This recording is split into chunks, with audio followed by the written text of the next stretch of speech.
Our topic is that is the pharmacology of sodium channel blockers. So as you know, if they are blocked sodium channel means definitely they can block the sodium channel, and sodium channel is responsible for to allow the entry of sodium from extracellular fluid into the intracellular fluid or inside the cardiac cells. Okay, so due to accumulations of sodium, the depolarization is occurs. So due to depolarization, the calcium was accumulated. So due to accumulations of calcium, the conduction and generations of action potential is increases. If it is abnormal, then it is known as the arrhythmia.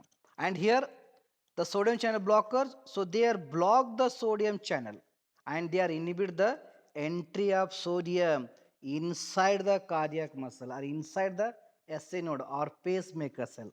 And lack of sodium, the calciums cannot be released from the sarcoplasmic reticulum, or the calcium cannot be entered from extracellular fluid into the intracellular fluid.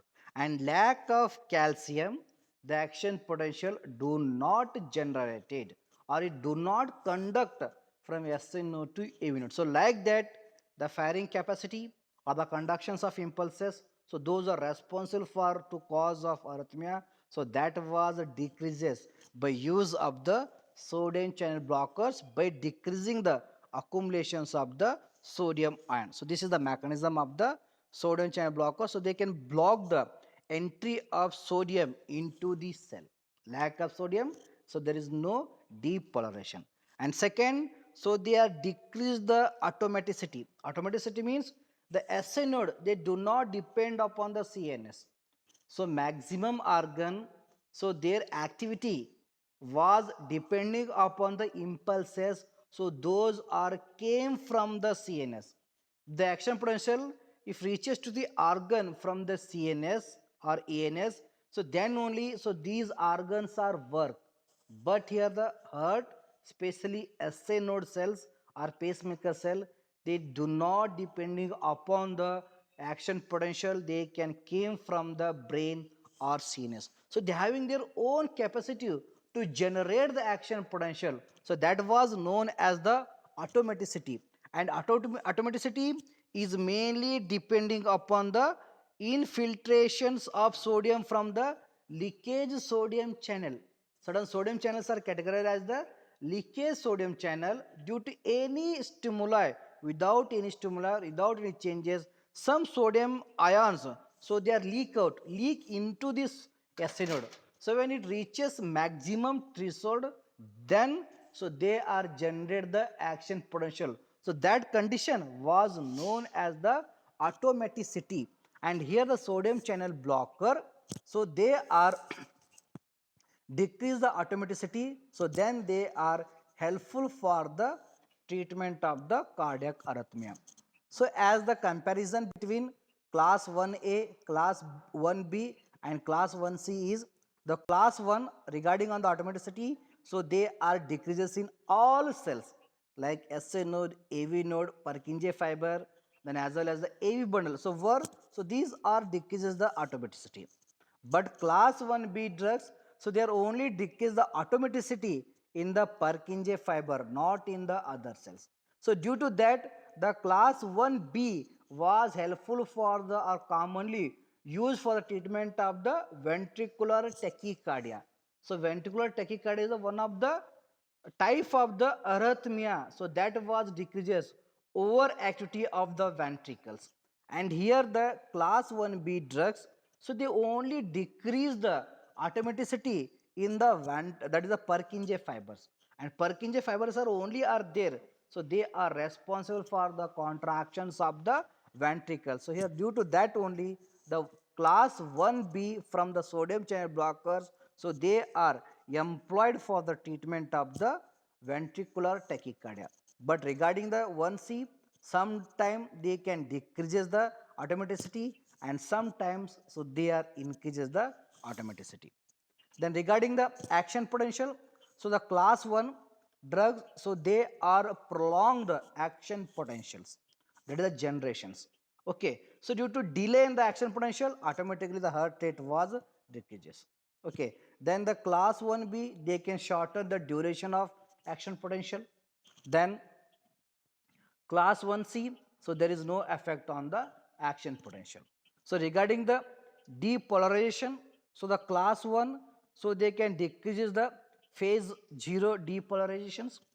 Then regarding class 1b, so they are decreases the slope of phase 0 depolarizations. And regarding the class 1c, so they are decrease the premature ventricular depolarizations.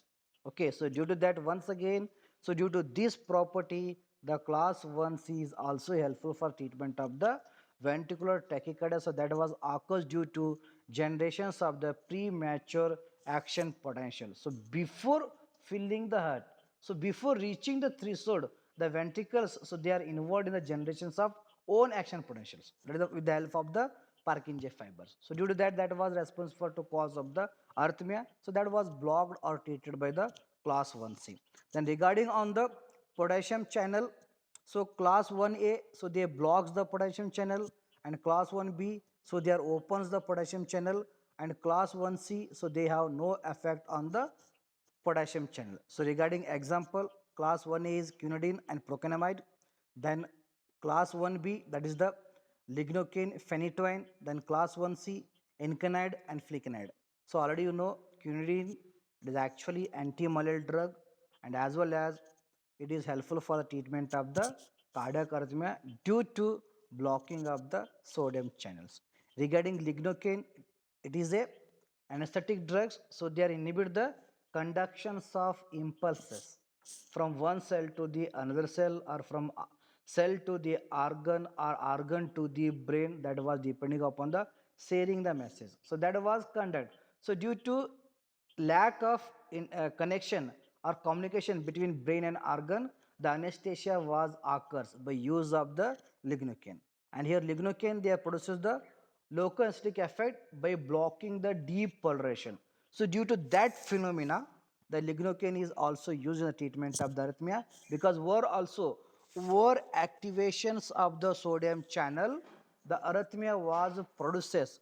So that was treated by use of the sodium channel blockers like local anesthetics like a lignocaines. So as you know, the phenytoin, it is the one of the best common drug used for the treatment of the convulsions or epilepsy, because this phenytoin, one side it can decreases the sodium channel, and another side it can decreases the post tetanic potential, that is known as the PTP. So this PTP and sodium channel, so they are responsible for to cause of the convulsions, and here the phenytoin, they block PTP and sodium channel. But here the phenytoin, it is also used as a anti-arrhythmic drugs, because it can block the sodium channel in the cardiac muscles also. So due to that property, so they are used as the anti-arrhythmic drugs. Regarding the example for class 1c, that is the encanamide and as well as the flecainide. So now we learn regarding the pharmacological actions of the quinidine. So in the CVS, so they are decreases the blood pressure, because so lack of depolarization, the calcium cannot be released, and lack of calcium, the muscles cannot be contracted regarding the cardiac. So lack of contractions of cardiac muscle, the blood pressure is decreases. It means the quinidine is also helpful for to lower the blood pressures in the arrhythmia, and as well as so they can correct the, or they can treat the cardiac arrhythmia. So regarding in the skeletal muscle, so skeletal muscles contraction is also depending upon the depolarizations. So that depolarization is responsible for release of calcium. So that calcium is responsible for the phosphorylations of troponin and tropomyosin. So due to phosphorylations of troponin, tropomyosin, then only the actin filament can fall on the myosins. So due to that only the contraction of skeletal muscle was occurs. And here these drugs, they block the sodium channel. They block the entry of or accumulations of sodium in the skeletal muscle. So due to that, they decrease the contractility, and they are helpful for the relaxations of the skeletal muscle contractions.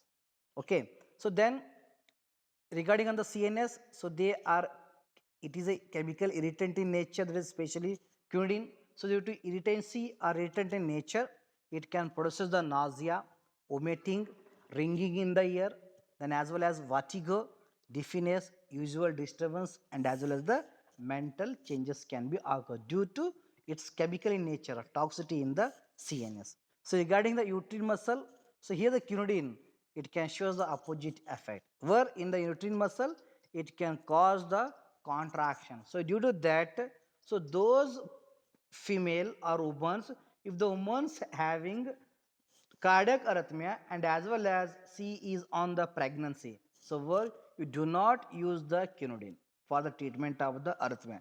Still, if you are using means the arrhythmia was controlled, but the abortion was occurred. So that's why the quinidine is does not used in the those women.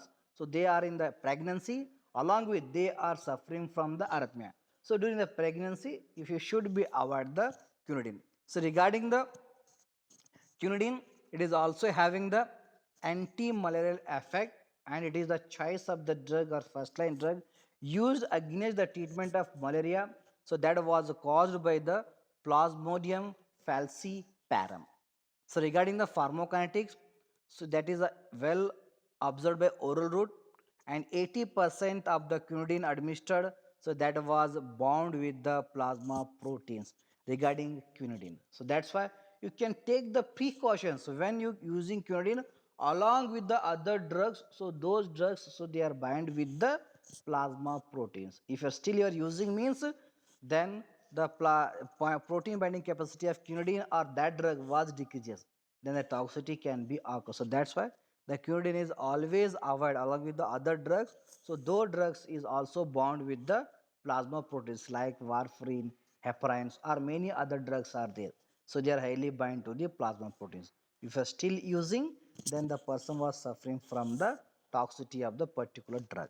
And these drugs, so they are mainly excreted through a urine. So regarding ADR, so these are mainly causes nausea, vomiting, alterations in the QRS complex in the ECG, then hypotension, as well as they can cause the synchronism effect or synchronism area like paralysis or relaxations of the skeletal muscles. So then uses, so they are used as the used in the treatment of that is atrial arrhythmia as well as ventricular arrhythmia, and as well as they are helpful for the treatment of the malaria.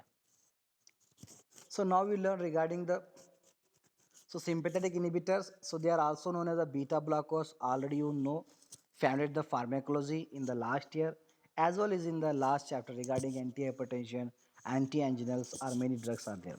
So these drugs examples are, that is atenolol, corvidol, metoprolol. So they are mainly block the beta 1 receptor. So those are present in the heart. Then so they are decrease the blood pressure as well as, so they can decrease the central sympathetic outflow, and also they can responsible to decrease the renin and decrease the formations of angiotensin 2. So that's why sympathetic inhibitors, so they are helpful for treatment of the hypertension, and as well as by decreasing the generations of heart rate by causing inactivations of beta 1. So that phenomena was helpful for the treatment of the arrhythmia, because arrhythmia is one condition so where the heart rate is more than normal. So here, so these beta blockers, so they are inhibit the beta 1 receptor. So due to that property, so they can control the generations of the action potential or generations of the heart rate by decreasing the accumulations of the calcium, because the that is the adrenaline so they acts on beta 1. So they enhance the cyclic AMP activity, and cyclic AMP is responsible for to accumulations of calcium, and the calcium is responsible for to cause of the arrhythmia. And here sympathy block inhibitor, so they are inhibit the cyclic AMP. So lack of cyclic AMP, the calciums cannot be accumulated in the cardiac muscle. So that phenomena or that mechanism was helpful for the treatment of the arrhythmia. So then regarding side effects, so they are causes of fatigue, that is cold extremities, headache, and nausea. Regarding uses, so they are used in the ischemic heart disease, chronic heart failure, atrial fibrillation, and as well as So they are used the treatment of the supraventricular tachycardia. Then as well as, so they are helpful for the treatment of the hypertensions. So next regarding calcium channel blocker, so their main mechanism is they block the calcium. And calcium is only one electrolyte or cofactor. It was more responsible to cause of the extrasystole, arrhythmia, or generations of the action potential or conductions of the action potential. So regarding the calcium channel blockers, examples is a verapamil, dilatizumab, nifedipine, amlodipine, and as well as the philodipines. Regarding pharmacological action, so they act on the smooth muscle, all where they can show the relaxation effect. So due to relaxation effect, then they can show the vasodilation. So that vasodilation is responsible for to decrease the load on the heart. Then regarding on the heart, so they can show the negative inotropic as well as negative chronotropic effect on the heart. Due to that, they can decrease the force of contraction as well as, so they can decrease the heart rate by showing negative chronotropic and negative inotropic effect. Regarding on the blood vessel, so they can decrease the peripheral vascular resistance by causing the relaxations or the release of the EDRF-like factors. So due to that, so they are helpful for treatment of the hypertension. So regarding side effects, so they are produces the flashing, headache, ankle swelling, palpitation, and light headiness.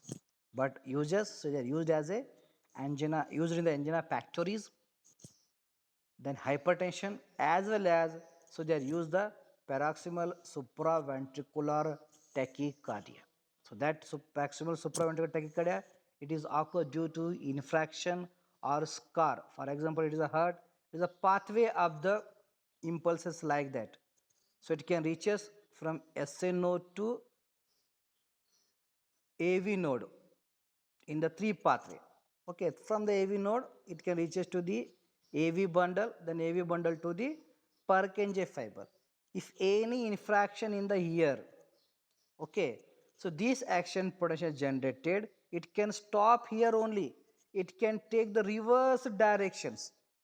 Okay, so first time it can reaches to the AV node, one impulses was produced, then this reverse action potential, it can take the longer duration, finally it can reaches to the AV node, then once again one more heart rate was produced or contraction was produced. So that was known as the tachycardia due to infraction. So whatever tachycardia occurs, so that was known as the paroxysmal supraventricular tachycardia.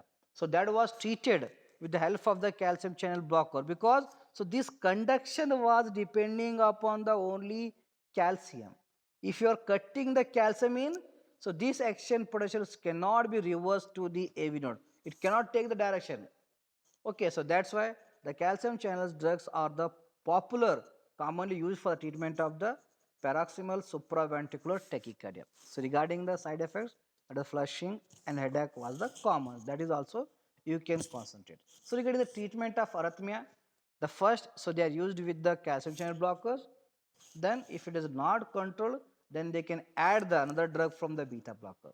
Still the arrhythmia is present in, so they can add the sodium channel blockers. But they are first, they can use the calcium channel blocker for used in the treatment of the arrhythmia. So next, so it is over. So thank you.